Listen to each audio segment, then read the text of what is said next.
We've received quite a bit of interest in my free-to-be workshop, so to that effect, beneath this video is a link that will give you a description for the workshop, and we've also included a special discount. So if that's something you would be interested in, I would invite you to click that link, and I hope that you would find the course to be quite beneficial.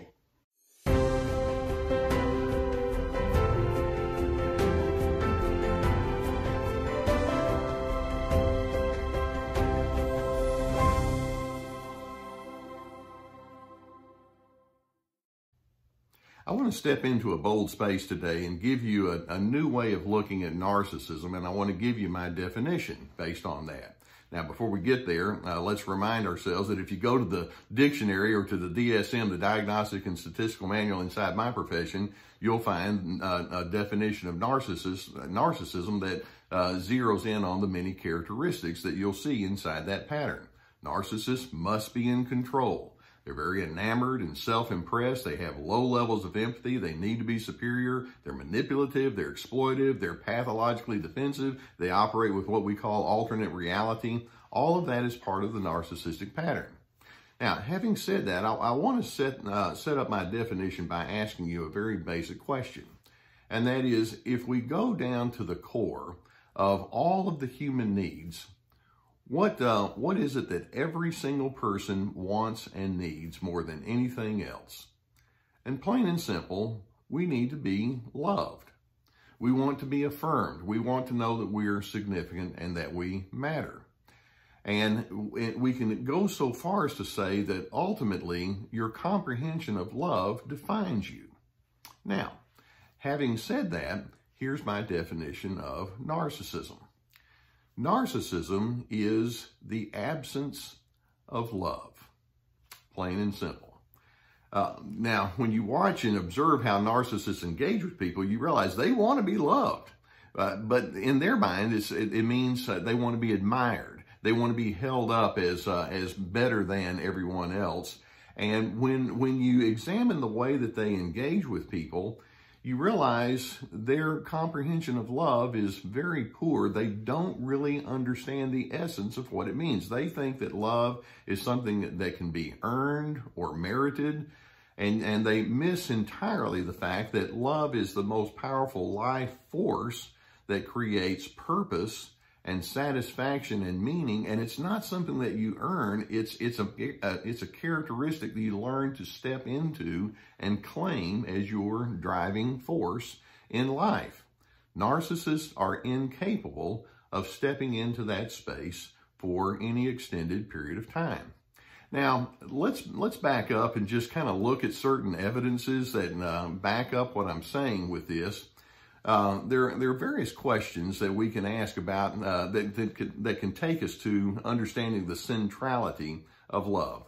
For example, why do we experience so much joy and happiness when there's an announcement of a newborn, when a new person has entered into the world? You've been in that place. Why do we feel so much joy when we hear about that? Love. Or when we go to a wedding, and we smile and we have good wishes toward the couple that we're observing and participating in, watching them join in union with one another. Why do we have the reaction that we do at a time like that? Love. Or just in basic social engagements.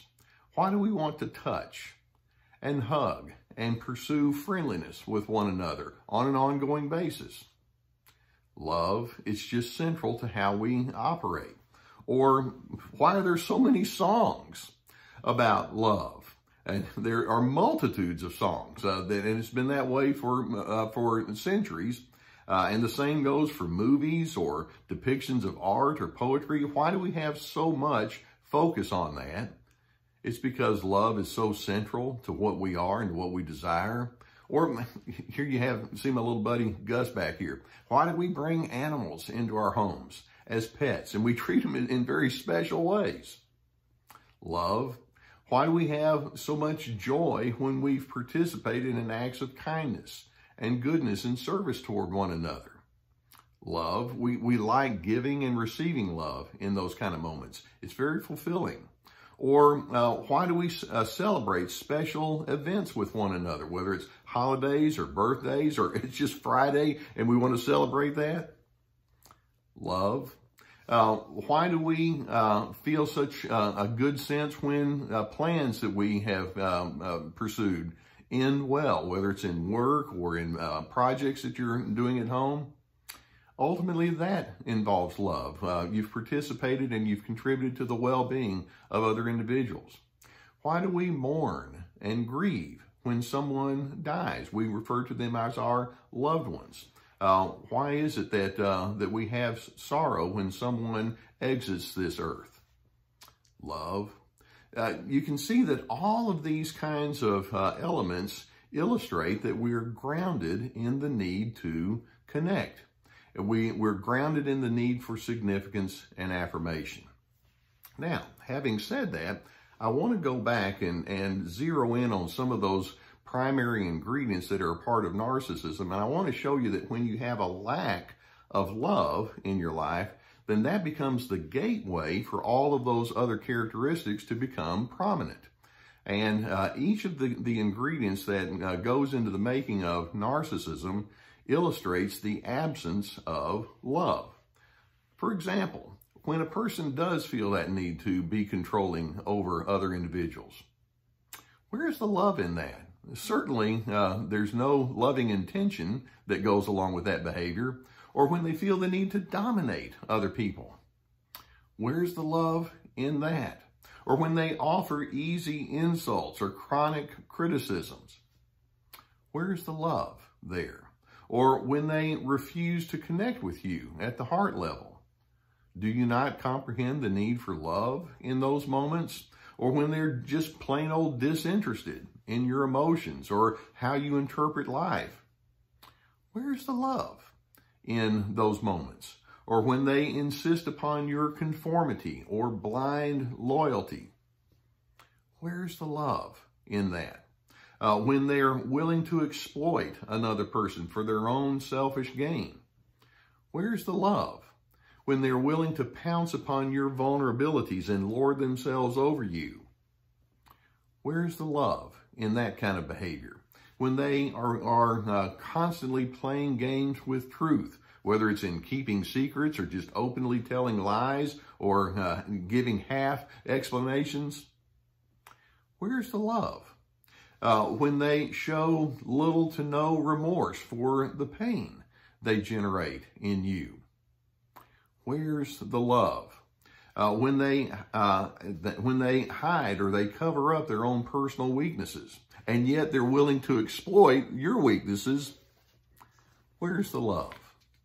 See, let's recognize that the central truth that love is present, or your comprehension of love is present in everything you think, say, and do. And so when you're going into that narcissistic space, what you're saying is, love is not important to me. Love is not something that I give high priority to. Love is absent in my life.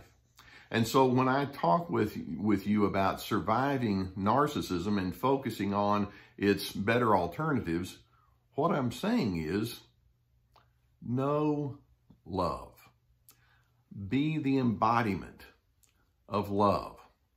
Make love the driving force in what you do, in how you approach your work, and how you engage with people, how you respond to conflict, how you even hold opinions, whether it's about politics or other kind of things. Let love be central in those kind of things, and how you tend to your own personal needs. Practice self-love and self-care, not revenge, and not being bound by fear. Let love be what defines you. Show kindness. Be a broker of peace. Spread and share joy. Respond to evil by committing to the better good alternatives. Drop relationship competitiveness. Show equality to other individuals. Embrace inclusion rather than exclusion. So I go back and say the definition of narcissism is the absence of love. But a life well lived is a life that is immersed in love. Here on Team Healthy, I want us to be people that says, when you're in my presence, I want you to be in the presence of one that knows love. When we see narcissists, we can see that they are defined by their gross lack of comprehension of love. Love, the lack of love is the gateway for all of these unhealthy characteristics. And it's only when they have a true comprehension of love that they're going to have any kind of healing. I hope this gives you some good food for thought, and that, I'm hoping that it helps you understand what it is that you're dealing with, and I hope it can be motivational for you to ponder what I'm saying here today. If you've not already hit the subscribe button, I would encourage you to do so. And then there's a notification bell. We'll have plenty more videos coming your way. If you have a need for counseling, and many times as you ponder these things, it's good to have somebody that can help you unpack it. We have a sponsor who can assist you in that. Online counseling right now is very popular, and so if you go below the video, you'll see a link to our online counseling service that would take you to a whole team of licensed professional counselors. And the reason I have cited or have aligned myself with these people is I believe strongly in the need for counseling. Also, we have my courses, Free to Be, which zeroes in on finding yourself despite the controllers. This is me, which is setting boundaries with the controllers. And these are multiple videos with written material and questions that go along with it. We have my books and other resources below. Let's recognize that love is the central driving force for all that we do, or perhaps the lack of love is a central driving force for all that we do. My question is, which are you going to be defined by? I'm hoping that as people are in your presence and they engage with you, they can walk away and say one very pleasant thing, and that is, love has been experienced here.